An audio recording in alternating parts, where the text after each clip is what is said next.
Welcome back, dear viewers. You're still watching Nile Cruise on Nile TV, and in this segment, dear viewers, the Orman Garden is one of the most famous botanical gardens in Egypt. It is located in Giza, in Cairo. It dates back to 1975 and the reign of Khidevi Ismail Pasha, who established the garden, or on a larger site. Then it presently occupies as part of the palace of the Khidevi. A great lover of gardens, the Khidevi entrusted the design of the garden to the French landscaper in the year and which became a public garden in 1910-1917 and put under the Ministry of Agriculture Management.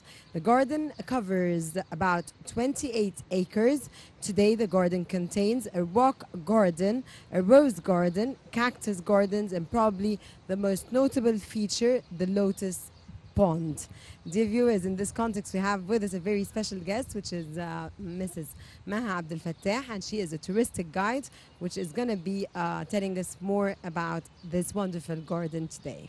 A very good day, Mrs. Maha. Mrs. Maha, thank you for joining us, and we want you to give us a historical a perspective into this garden, when it was built, why it was built, and we want to stroll back in history with you, if you will. Okay.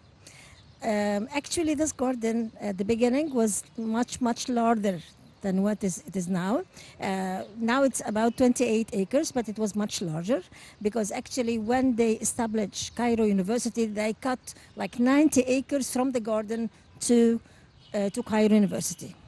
So the garden, because Khidevi Ismail was a lover of gardens and plants and animals as well, so he established the garden in 1875, and he brought trees from Europe, from China, from India, of course from Africa, from the equator regions. So actually here there are rare examples of trees, and I would like actually Ministry of Agriculture, because it's now under their management, I would like them to take care more about this garden, because if we lost these trees, we can never compensate it again. From where? It's very difficult to do such an amazing and a big botanical garden. This is the biggest one in Egypt as well. Wonderful, wonderful piece of information also about the area. Rana, I mean, so it was 4 times bigger than it is now. Yes. If you take 90 acres and it's now 28, so true. It was 4 times bigger. Amazing. That's true. That's Amazing. true. Yeah. What are the beauties of this garden, Mrs. Maha? Sorry? The beauties of this garden. Actually, because it's, as you said in the introduction, it has got lots of other gardens inside, like the rock garden, the roses garden, Yes. the cactus garden, and the pond, the lotus pond. So this is plus the varieties of flowers, the beautiful flowers here and there, and that's why actually every year this garden holds a spring festival here for the public to go to come and enjoy the beautiful aquatic plants and flowers every year, 22nd of March. Now, for years and years, Al Orman Garden was a favorite destination for Egyptian families, especially in festivals and Eids and so on. Is the garden still attracting the families as it used to before? And if not, then, why not? And where are the families now going? Yes, actually it's still attracting the people, but few people that love to be in such an amazing place. The majority like to take the children to the zoo, and they have all the right because kids love to see animals. But here, I think still some families love to spend the day here. It's an amazing place. So it hasn't lost its touch or its importance as a destination for families to visit in festivals. I think no, in festivals, Yeah. lots of families, I know lots of families Okay. love to come and attend Good. the show.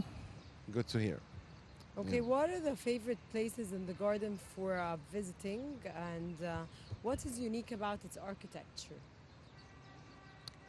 It's unique. The unique here that the landscaper was a French landscaper, a very famous landscaper, and because Khedive Ismail lived in Paris while he was studying, so he was fascinated about the gardens there. So he entrusted the same landscaper to design this one and to design the zoo as well. He's the same one who designed the zoo as well. So actually, it is extremely amazing. Okay, what's different about the architecture? I want to ask you something. I don't know why it just jumped into my. I just decided to ask you: was the zoo a separate entity from the Orman Garden, or were they together? Because where did the 90 acres go? Okay, the zoo was a part of Okay. the palace It's an intelligent question. the zoo was a part of the palace of Khedive Ismail, which was called Sarai Giza. Okay, this palace is no more existed because it's now replaced by lots of faculties belonging to Cairo University. Okay, so Khedive Ismail has give this part of the garden in order to be a zoo for the people, because he loved animals as well. He has got his own private zoo in his palace. So I read that he dedicated a large part of the garden, which was about 50 acres, in order to be a zoo. Okay. And then he entrusted the same French landscaper, Jean-Pierre I'll tell you the Deschamps, and in order to design the zoo as well. So you can say that all this part was a part of the possessions of Khedive Ismail. Okay. So they were Divided one to thing. be a public garden, but this is in 1910, right? And the zoo, 1890. Okay. Talking 100+ years here. So, for you, Mrs. Maha, what is the place you like the most inside the Orman Garden? The trees you like the I love most? everywhere. Okay. Okay, what do you think about the about the spring festival that's currently taking place? It's a beautiful festival. Lots of families, I know that they come and buy plants and they plant it in their gardens. So it's a beautiful thing that is done every year. And this year it's going to be the 95th anniversary for this festival. 95th Yes. anniversary. Are they going to make something that's different on the 100th anniversary? I hope so. I hope so that Ministry of Agriculture is interested more But and they're more supposed to brainstorm attracting and the do people. Exactly. I think this Where is do the they job. where do they advertise for such an amazing event? Where do they tell people about it? How do I people don't think know that about I it? don't think that lots of people know about it. It needs more advertisement, right? Yes, it needs more publicity. Yes. Well, the fact that this festival is coming in the midst of a pandemic, of course, last year it must have been very difficult because it was in the heart of the pandemic. This year, I think situation. it was cancelled It was last year. It was closed. It was Okay. It was cancelled. Yes. This year, it's here in this March. We are much better off than we were last March, but still, we have to take precautions. We have to practice the social distancing and wear the masks. So, do you think that two questions here? First of all, that the enough precautionary measures will be enforced so as to protect all the visitors and the exhibitors and so on. And the second thing, how will the pandemic affect the products that are being exhibited? I mean, we had a number of guests, Rana, that are presenting honey products and stuff like that. That food that strengthens immunity. So these are the two questions. I think life has to be continued. We have to take our precautions and go on. Life will not stop. So if people will wear their masks, okay, and if the show is going to be in the open air, I think it's not going to be dangerous. I think so. I have never been to this festival, to be honest, but I would like to attend it this year if I Are you can. thinking of going today and watching, or are you thinking of going today and watching what's going on, or you don't? Why not? Why not? I love this garden. We all love I it. love it. I love it. It has special memories.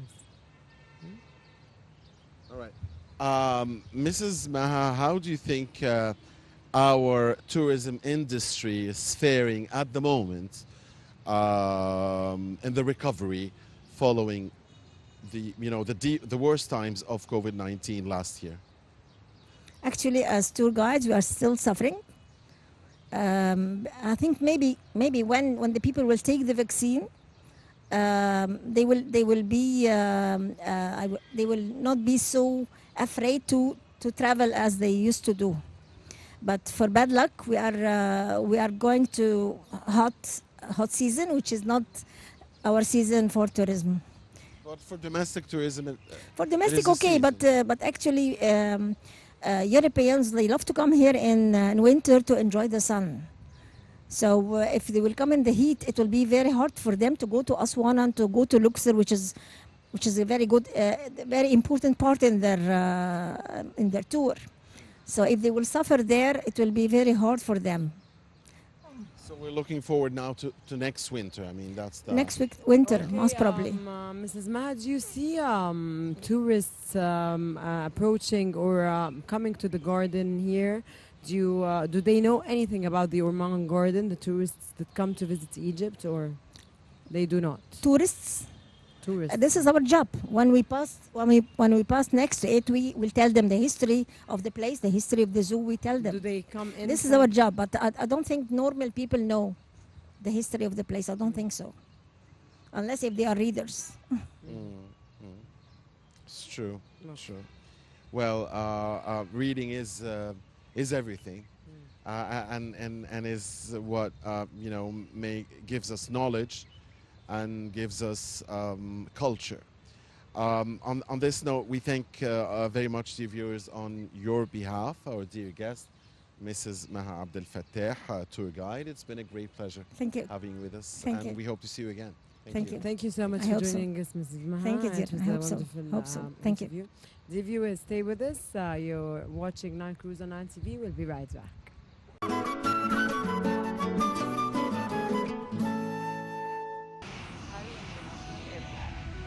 مصر الجميلة بتناديك وكل ايد ممدودة